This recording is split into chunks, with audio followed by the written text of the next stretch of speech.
রাজধানীর মিরপুর এলাকার একটি সড়কে হঠাৎ চোখে পড়ে এক নারী চিৎকার করে বলছে, এই আসেন আসেন 10 নম্বর 14 নম্বর।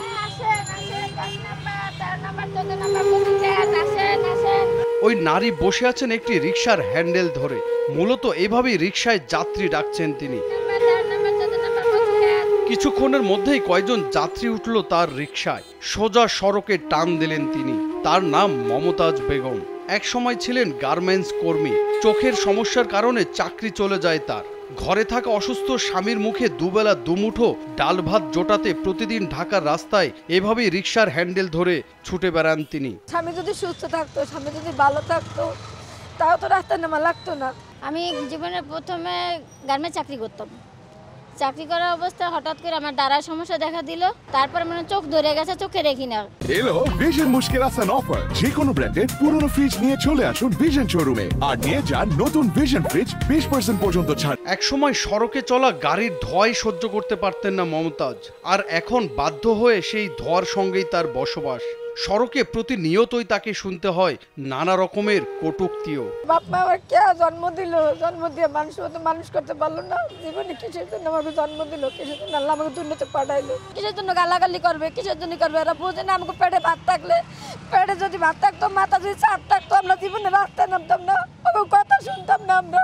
একজন নারী হিসেবে ঘর সংসার পর্দা নামাজ সবকিছুই করতে চান মমতাজ, কিন্তু বাস্তবতা তাকে ঠেলে দিয়েছে ভিন্ন পথে।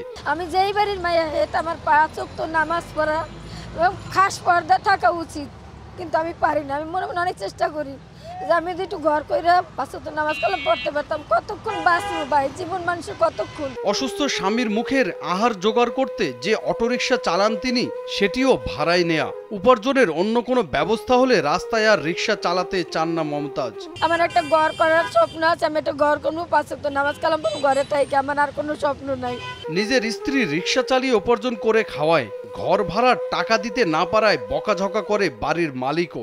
এসব দেখে নীরবে চোখের পানি ফেলেন মমতাজের অসুস্থ স্বামী রেজাউল হক। একটা ছেলে মানুষের বউ রাস্তায় যে কোনো কাজ করতে দেওয়া এর মতো কষ্টকর কোনো পুরুষের নাই, কিন্তু খারাপ লাগলে কিচ্ছু করার নেই, আমার তো খাইতে হবে, আমাদের তো পেট আছে। আমি ভারী কোনো কিছু অন্য কাজ যে করবো এটা আমি করতে পারি না, এই জন্য বাধ্য হয়ে আমার মনে করেন যে ওয়াইফকে আমি রাস্তায় নামাইতে বাধ্য হয়েছি। দুঃখের বিষয়, আবেদনের কার্ড করতে যেও টাকা দেওয়া লাগবে, এই জন্য আমি টাকা দিতে পারি না, এই জন্য আমার কার্ড হয় না। প্রায়ই মধ্যরাতে একসাথে ডুকরে ডুকরে কাঁদেন মমতাজ ও তার স্বামী। হয়তোবা কোনো একদিন নিজেদের ছোট্ট একটি ঘর, ছোট্ট একটি সংসার হবে, এতটুকুই স্বপ্ন তাদের।